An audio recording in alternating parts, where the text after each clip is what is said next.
I think we sort of touch on that too, of like life is not a rom-com. Hmm. It is messy. Maybe it does hold us back in some cases. Honestly, Brent, thank you so much for the time. I really do appreciate it. Or 50,000 First Dates is beautiful and funny and sad. It's a mixture of so many things. How did it come to be? How did you come to be involved?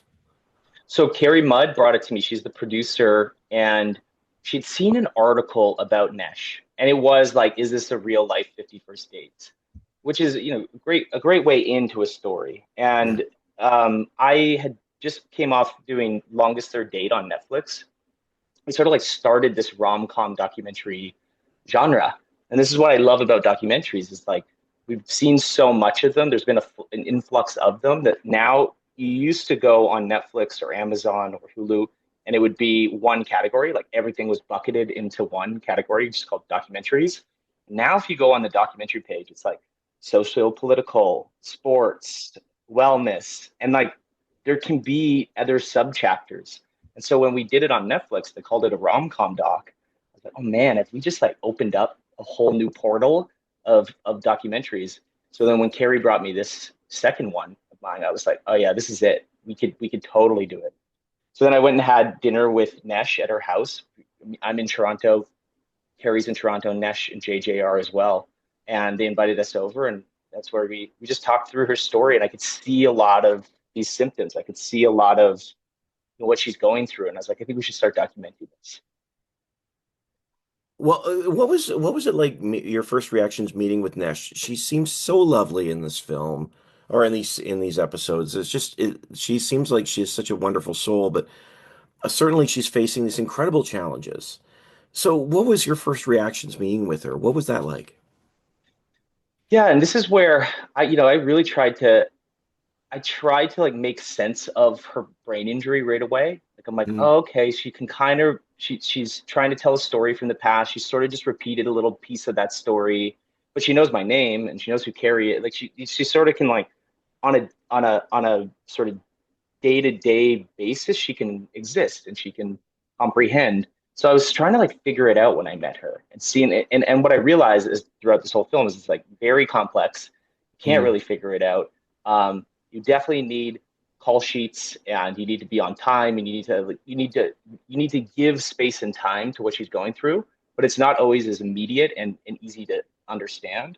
And so that was part of the journey of the film too. Is like at a distance, and she says it, her dad says it in the film, she could look like she's faking it. You look yeah. at her and you're like, I don't know. You're like, are you? What is this? And so going through that journey with Morgan and the Brain Lab to see like actually what's going on here, that was something we needed to put in this film.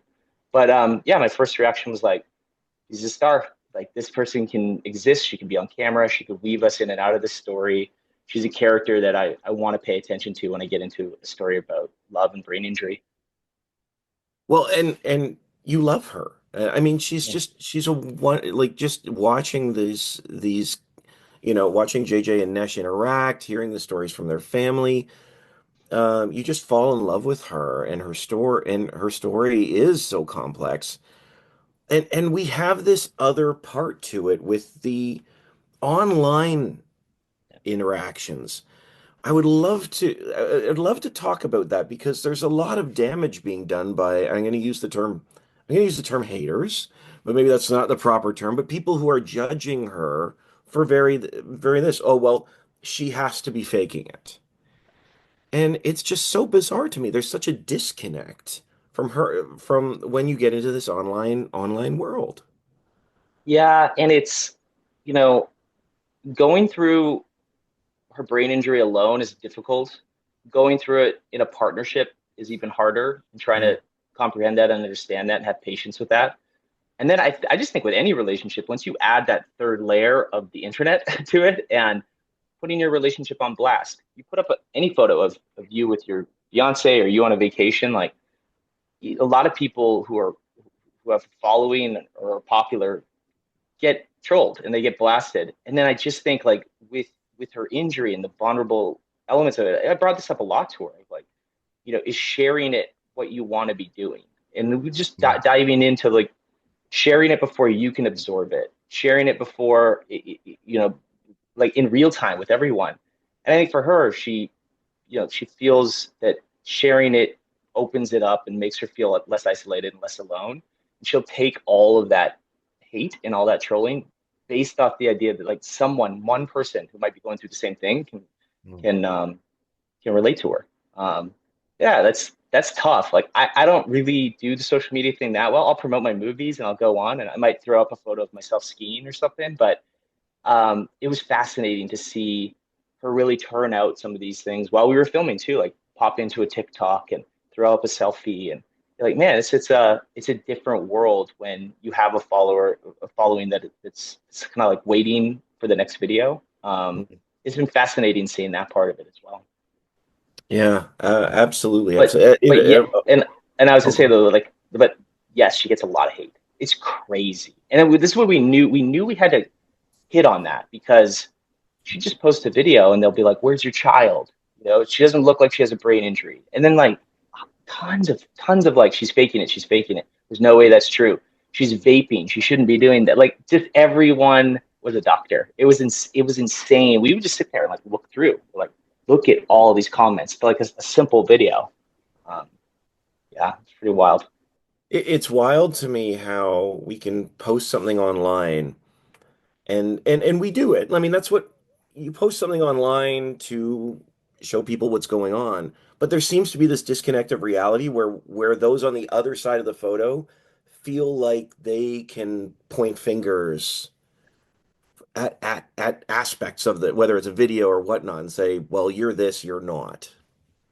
It was part of the title for me, which I loved. And I think Carrie Mudd came up with the title, or Amazon had brainstormed a title before I jumped into the film. But the 50,000 part to me was like this rotating, ticking views that Mm. we constantly are attracted to. And like, can you just forget about the hate the same way that you might forget your memories? Or like there was a complication to that. And I really loved the title when I hit it. I was like, oh, we are entering like dating in the digital age. They meet online. The first time they're about to meet on Tinder, she bumps her head. Like, this is, she's documenting every bit of their relationship as they go, and I'm like, this is dating now. Like, this is. I've been with my wife now for 10 years, and I'm like, wow, like this is the next generation of how it's done. So I was almost like felt like I was like looking into a new world of how it goes right now with dating across the internet. What you have to do.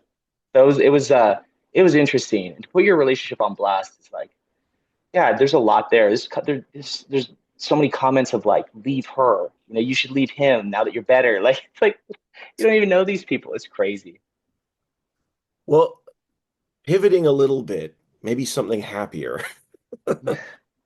Rom-coms. You mentioned about Yeah. rom-coms because this does feel like a rom-com, and the connection to 50 First Dates, which is an absolute rom-com classic in my opinion, is natural. But what is it about rom-coms that you think we love so much? Do you think they help our understanding of love, or maybe hold us back? Oh, wow, what a great question. I think we sort of touch on that too, of like life is not a rom-com. Hmm. It is messy. Maybe it does hold us back in some cases, but we've grown up with them. And I really wanted to hit those rom-com tropes. Coming from Longest Third Date into this one. So Longest Third Date on Netflix is like, if you break down the film, it's actually just 6 days, 7 nights with Harrison Ford and Anne Hesh. It's like 7 days on an island, and they're trying to get away from the pirates. And in Longest Third Date, it's not pirates, it's COVID, and that's the movie. And you're like, okay, the general thesis when you strip this away is just two people going through something. Are they going to be together in the end? That is the rom com, and we love it. We've seen it thousands of times, and yet we still keep watching them. And so when it came to 50,000 First Dates, I was like, oh, we got the same thing. Two people going through a hard time. Will they be together in the end? The thing I noticed the first thing I did obviously was watch 50 First Dates again, break down the story points. I will say there's so many other samples and examples of rom coms that came in for me. We were Hmm. going to Austria. I was like, oh, we have to have Before Sunset and Sunrise. Like, we have to have clips of that. okay, they're on a Vespa. We have to make this shot like Amelie, where they do the shot in the front. Like I started doing that. If you look at the park scene, it's a French reverse, exactly like Meg Ryan and Tom Hanks in You've Got Mail when they see each other in the park. There's so many. I really dove in on getting examples of rom-coms that I love or that people could relate to, and seeing if we could play out a real story. When you get to Austria, the castle that you see is from Leap Year.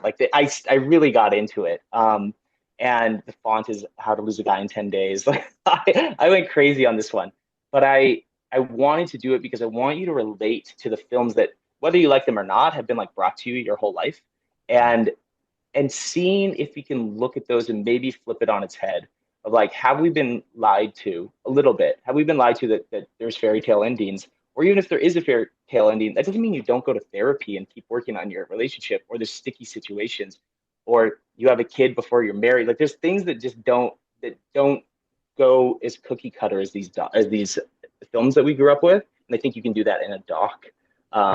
So I loved it. Your question's amazing. Like, and I think I'll keep asking that and probably keep making rom-com docs until I answer it. Like, are they good for us or bad for us? Um, yeah, I don't know yet. I'll have to keep making these. I love that. I'd like to see more of that because Yeah. I love the genre. I really do. And you get a good one of those, and it's just there's something special about it. But Well, and uh, it's hit. There was a timing thing, and I'll give Amazon like a lot of credit here. They're like, let's put this out on Valentine's week. I was like, yes, and we started to see a lot of pull in this. Like, you look at what's going on with Demi Moore or Pamela Anderson this year. It's like Pamela Anderson, A Love Story on Netflix. Like, I think one of the best rom-com love docs ever. Like, she's our Canadian sweetheart, and you understand, like, she took so much sacrifice being that, where in her real life she's still finding love. And I love what documentaries can do in that world. And so yeah, back to like that subgenre. I think we've opened up sports, we've opened up wellness, we've opened up all these categories, and like rom-coms were just scratching the surface. So I hope to be the one of the leaders in the category. I want to be the Judd Apatow of rom-com documentaries. it's a genre we need. Yes. I'm not even kidding. It's a Yeah. genre we need because you're right. You know what? I think the term documentary, as soon as you use it, people have a certain idea in their mind of what it is. Yeah. But what a documentary is a film that wants to bring you a story, a true story. True And story, an exploration, right? A thesis and an exploration. This one, 50,000 First Dates let me make a story about brain injury in a way that doesn't, hammer it home. And like, if you're sitting there on Valentine's week, it might not be the film you want to watch if it's a straightforward, very linear story about brain injury. Those are hard. And sometimes people just want to get away from a documentary or a subject like that.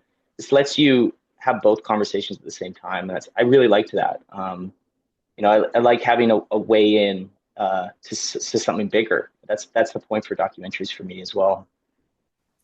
honestly, Brent, is just fantastic. It's just so Thank you. good. Thanks. I really appreciate the chance to chat with you. Thank you so much. Yeah, of course. Thank you. Absolutely. Brent Hodge, director of 50,000 First Dates, A True Story, streaming on Prime Video on February 11th. I think it's the 11th. February 11th. Yep. Valentine's Absolutely. week. Go get it. Yeah, it's a great one for it. It's a great one for it. Honestly. Thanks so much for your time, Brent. I appreciate it.